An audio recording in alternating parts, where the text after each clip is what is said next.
आखिर क्यों सास पहुंची पागल खाने। ये कहानी एक सत्य घटना पर आधारित है। इस कहानी में स्थान और पात्र के नाम बदल दिए गए हैं। आज से 2 वर्ष पहले सीतापुर में बहू ओ बहू कहाँ मर गई, रंजू देवी ने आवाज लगाई।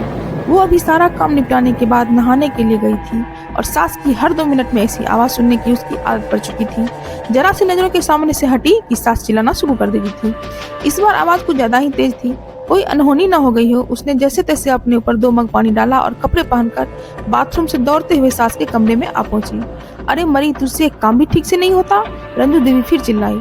क्या हुआ माँ जी, उसने डरते हुए पूछा। क्या हुआ है, दिखता नहीं कमबख्त, ये कमरे में पानी पड़ा है, आज पोछा नहीं लगाया था क्या? अभी घर में गिर जाती तो मेरी हड्डी पसली टूट जाती, रंजू देवी ने चिल्ला कर कहा। लगाया तो था माँ जी, उसने धीरे से कहा। तो यहाँ कहाँ से पानी आ गया? हे भगवान, मेरी तो किस्मत ही खराब है, मेरी किस्मत ही फूटी है। ऐसी लड़की पर मेरा बेटा लट्टू हो गया। दादा ने कहाँ से बड़े बड़े घरों से उसके लिए रिश्ते आ रहे थे।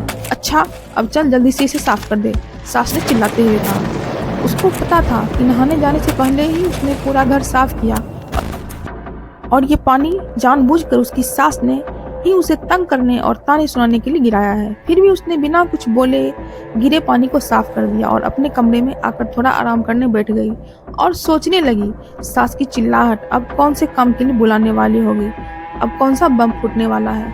उसके लिए कोई आज की नई बात नहीं थी। जब से वो शादी कर इस घर में आई थी, उसके पति के ऑफिस जाते ही रोज का नियम था, आज किसी बात पर कल किसी बात पर। बस उसकी सास को एक बहाना चाहिए था।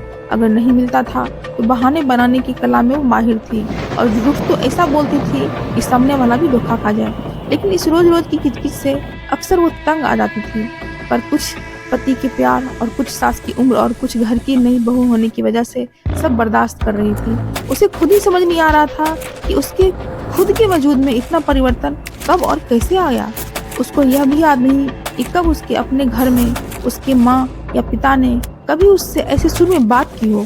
अपने कॉलेज और स्कूल के समय तो वो बिंदास लड़कियों में से एक थी।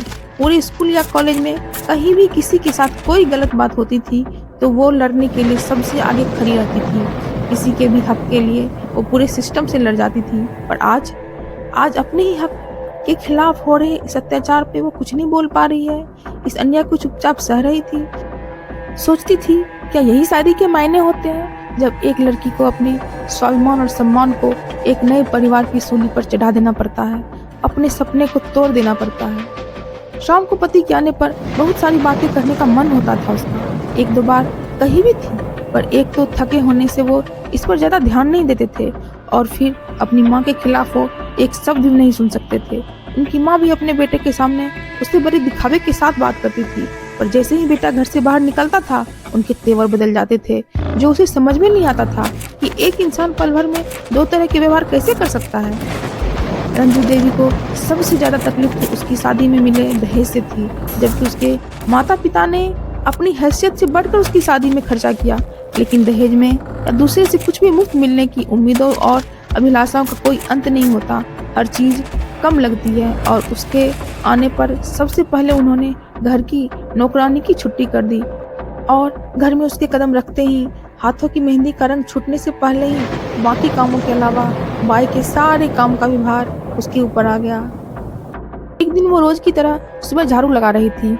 जब रंजू देवी अपने बिस्तर के किनारे बैठी थी, अचानक जैसे ही वह झाड़ू लगाते लगाते उसके पास पहुंची, उसने बिना कुछ देखे बहू को जोर से लात मारी और चिल्लाई, अरे कुछ अक्ल भी है या घास चढ़ने गई है? जब मैं कुछ कर रही होती हूँ तभी तुझे काम सूझता है। क्या तुझे नहीं पता कि मुझे धूल से एलर्जी है? ये आज का नया बहाना था उसे तंग करने का, क्योंकि घर में रोज ही ऐसे काम होते थे और पहले कभी भी ऐसी कोई बात नहीं हुई थी। फिर भी वो अपनी सास के व्यवहार को जानते हुए बहुत संभल के काम करती थी। उनके द्वारा दिखाई जगह पर सफाई के लिए जैसे ही वो झुकी, न जाने किस झोंक में रंजू देवी ने जोर से पैर चलाया और वह बहू के कंधे पर जा लगा। जब तक वो खुद को संभालती, उसका सिर सामने की दीवार से जा टकराया और वो गिर पड़ी। रंजू देवी चिल्ला उठी, क्या अकल मोई, मर गई क्या? उठ क्यों नहीं रही? बचा हुआ कौन काम करेगा, तेरा बाप? चल उठ। उनकी कुछ बातें सुन तो रही थी वो, पर समझ में नहीं आ रहा था और बड़ी हिम्मत करके जैसे तैसे वो उठने की कोशिश कर रही थी कि रंजू देवी ने फिर ठोकर मार दी और सिर दोबारा दीवार से जा टकराया। इस बार बहू बेहोश हो गई थी। सास बड़बड़ाते हुए उसे कोसती रही। जब नहीं उठी तो मंजू देवी के हाथ पांव फूलने लगे और तुरंत अपने बेटे को घर आने के लिए फोन किया। पति उसे तुरंत हॉस्पिटल ले गया। यूं तो उसका बेटा काफी दिनों से घर में जो चल रहा था सब देख और समझ रहा था, पर आज माँ के ऐसे व्यंग देखकर कुछ ज्यादा ही परेशान हो गया। लेकिन इस समय उसे अपनी पत्नी की जान बचाने की ज्यादा पड़ी थी।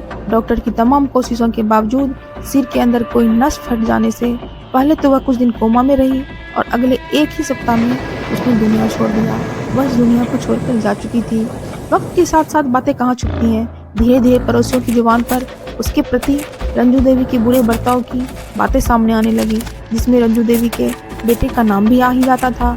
और जब उसको लेकर बातें कुछ ज्यादा बढ़ने लगी तो उनसे तंग आकर एक दिन पंखे से लटक कर सुसाइड कर ली। रंजू देवी इकलौता बेटा अब ये दुनिया छोड़ के जा चुका था।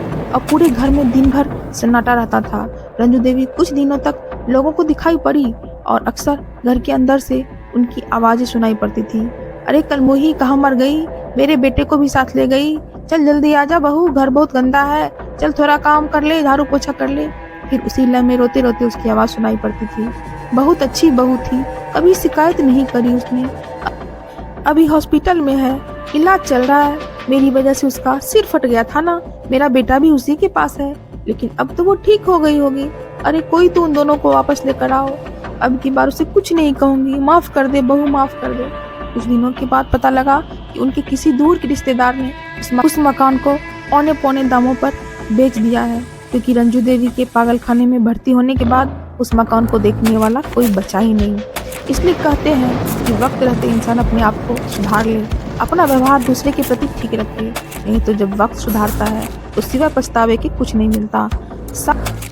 सास हो या बहू एक दूसरे को सम्मान दे, नहीं तो लोग अपना दबदबा बनाने के चक्कर में खुद का ही घर बर्बाद कर लेते हैं और एक दूसरे को कोसते रहते हैं, जिस कारण सारी उम्र एक दूसरे से नफरत करने में ही उनकी गुजर जाती है। और जब वक्त बीत जाता है तो सिवा पछतावे के कुछ नहीं मिलता।